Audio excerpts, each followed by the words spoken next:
जरा सोचो, वो जमाना जब इंसान पहली बार घुमंतु जिंदगी छोड़कर एक जगह बसने लगा। ये अद्भुत बदलाव हजारों साल पहले दो बड़ी नदियों के बीच बसे एक इलाके में हुआ। मेसोपोटामिया में आपका स्वागत है। नदियों के बीच की धरती, सभ्यता का वो झूला जहाँ खेती, शहर, लिखावट और साम्राज्यों का जन्म हुआ। मेसोपोटामिया की कहानी इंसानी चतुराई और दृढ़ता का प्रमाण है। ये नवाचार और संघर्ष, सांस्कृतिक चमक और अंततः पतन की कहानी है। हमारे साथ समय में पीछे एक सफर पर चलें, इस प्राचीन भूमि के रहस्यों को उजागर करने और आज हम जिस दुनिया को जानते हैं उस पर इसके गहरे प्रभाव का पता लगाने के लिए। मेसोपोटामिया की गूंज युगों से गूंज रही है, जो हमें मानव कल्पना की शक्ति और हमारे साझा अतीत की स्थायी विरासत की याद दिलाती है। प्राचीन मेसोपोटामिया के अजूबों से चकित होने के लिए तैयार हो जाइए। एक ऐसी सभ्यता जिसने उस दुनिया की नींव रखी जिसमें हम रहते हैं। मेसोपोटामिया, जिसे अक्सर सभ्यता का पालना कहा जाता है, एक अनोखे भौगोलिक परिवेश में फला फूला। यह उपजाऊ भूमि टाइग्रिस और यूफ्रेट्स नदियों के बीच स्थित थी, जो आज के आधुनिक इराक, कुवैत और सीरिया और तुर्की के कुछ हिस्सों में है। पूर्वी तुर्की के पहाड़ों से निकलने वाली ये नदियां मेसोपोटामिया की जीवन रेखा थी। हर साल जैसे ही पहाड़ों में बर्फ पिघलती थी, नदियां बाढ़ आती थीं, जिससे मैदानों में उपजाऊ गाद जमा हो जाती थी। नदियों से पोषित इस उपजाऊ मिट्टी ने कृषि के फलने फूलने के लिए उपयुक्त परिस्थितियां प्रदान की। नदियों की शक्ति का उपयोग करने के लिए मेसोपोटामिया के लोगों ने सिंचाई की शानदार प्रणालियां विकसित की। उन्होंने पानी के बहाव को नियंत्रित करने के लिए नहरें और तटबंध बनाए, जिससे बंजर भूमि उपजाऊ खेतों में बदल गई। कृषि का विकास मानव इतिहास में एक महत्वपूर्ण मोड़ था। जैसे जैसे मेसोपोटामिया के लोग खेती की कला में महारत हासिल करते गए, उन्हें अब भोजन की तलाश में भटकना नहीं पड़ा।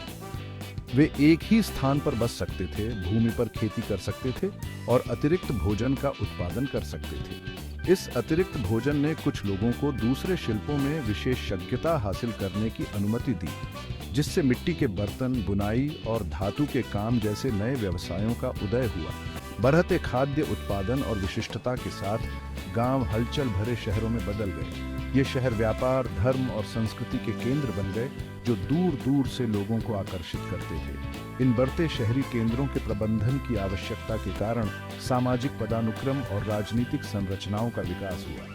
खानाबदोश, शिकारी संग्रहकर्ताओं से बसे हुए किसानों और शहरवासियों में यह परिवर्तन मानव इतिहास का एक निर्णायक क्षण था। इसने सभ्यता के जन्म को चिह्नित किया, जैसा कि हम जानते हैं, और जटिल समाजों के विकास की नींव रखी। मेसोपोटामिया के दक्षिणी भाग में एक उल्लेखनीय सभ्यता का उदय हुआ, सुमेरियन।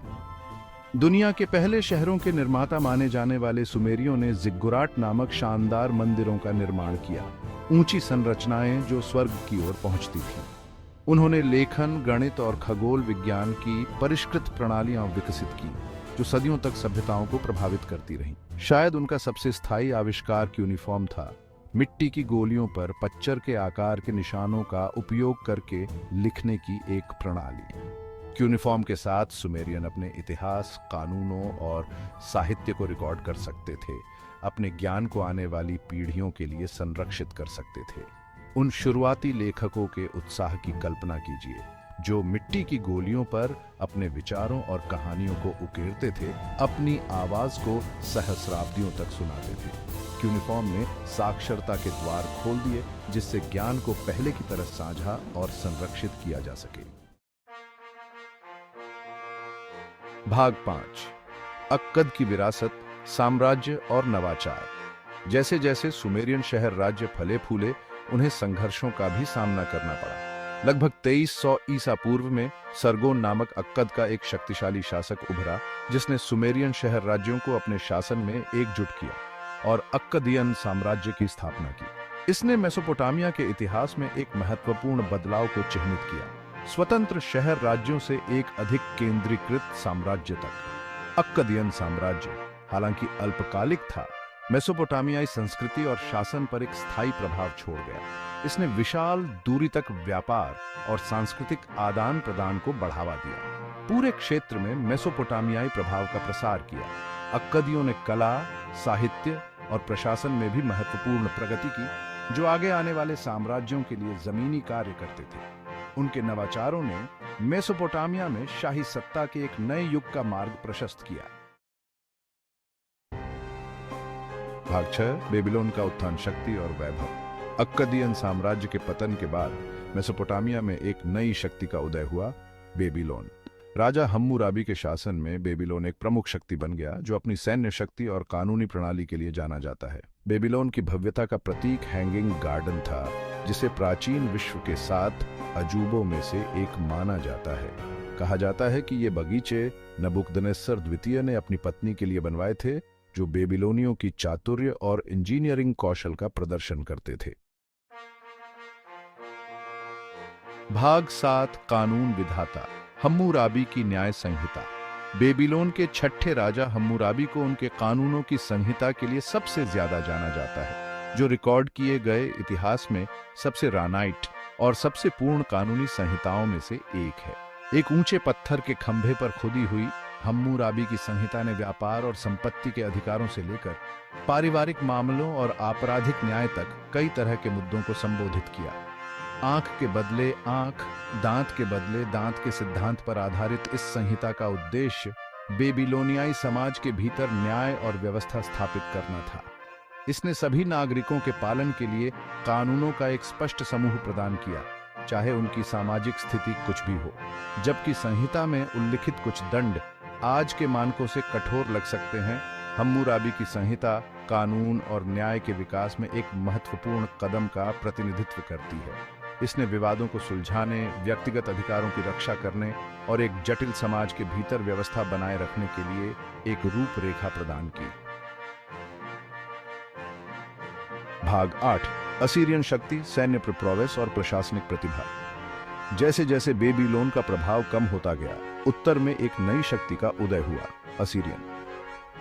अपने भयंकर योद्धाओं और सैन्य प्रप्रोवेस के लिए जाने जाने वाले असीरियन ने एक विशाल साम्राज्य का निर्माण किया, जो पश्चिम में मिस्र से लेकर पूर्व में फारस तक फैला हुआ था। वे घेराबंदी युद्ध के उस्ताद थे, जो सबसे मजबूत शहरों को भी जीतने के लिए बल्लेबाजी मेढ़े, घेराबंदी टावरों और सुरंगों का उपयोग करते थे। असीरियन न केवल कुशल योद्धा थे, बल्कि पटु प्रशासक भी थे। उन्होंने अपने विशाल साम्राज्य का प्रबंधन करने के लिए राज्यपालों, अधिकारियों और कर संग्रहकर्ताओं के नेटवर्क के साथ एक सुव्यवस्थित नौकरशाही की स्थापना की। अपने विजित क्षेत्रों पर नियंत्रण बनाए रखने के लिए उन्होंने घोड़ों के रिले का उपयोग करके सड़कों के नेटवर्क और डाक सेवा सहित उन्नत संचार प्रणालियां विकसित की। उनकी सैन्य उपलब्धियों और प्रशासनिक नवाचारों ने असीरियन को प्राचीन दुनिया में अब तक देखे गए सबसे बड़े और सबसे शक्तिशाली साम्राज्यों में से एक बनाने की अनुमति दी। भाग 9, एक युग का धुंधल का मेसोपोटामिया का पतन। सदियों तक मेसोपोटामिया सभ्यता का एक जीवंत केंद्र था, जो साम्राज्यों के उत्थान और पतन, नवाचार के जन्म और स्थायी सांस्कृतिक विरासत के निर्माण का गवाह था। हालांकि 6ठी शताब्दी ईसा पूर्व तक एक बार पराक्रमी मेसोपोटामियाई सभ्यता का पतन शुरू हो गया था। आंतरिक कलह, पर्यावरणीय क्षरण और पड़ोसी साम्राज्यों के बाहरी दबाव ने इस क्षेत्र पर अपना प्रभाव डाला। बार बार विजय और आंतरिक विद्रोहों ने साम्राज्यों को कमजोर कर दिया, जबकि सिंचाई पद्धतियों के कारण मिट्टी की अधिक खेती और लवणीकरण ने कृषि उत्पादकता को कम कर दिया। एक बार उपजाऊ भूमि, जिसने सहस्राब्दियों तक सभ्यताओं का पोषण किया था, अपनी आबादी को बनाए रखने के लिए संघर्ष कर रही थी। जैसे जैसे मेसोपोटामिया की शक्ति कम होती गई, नए साम्राज्य प्रमुखता से उभरे। साइरस महान के अधीन फारसियों ने 529 ईसा पूर्व में बेबीलोन पर विजय प्राप्त की, जो बेबीलोन के शासन के अंत और इस क्षेत्र के इतिहास में एक नए अध्याय की शुरुआत का प्रतीक है।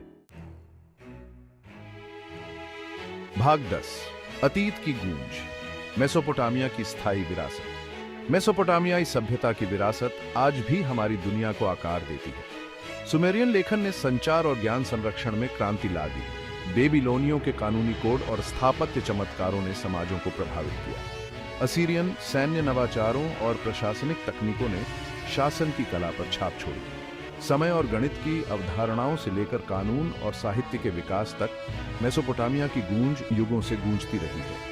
उनकी कहानियां हमें नवाचार की स्थायी विरासत की याद दिलाती हैं। जब आप प्राचीन दुनिया के अजूबों का पता लगाते हैं, तो मेसोपोटामिया की विरासत को याद रखें।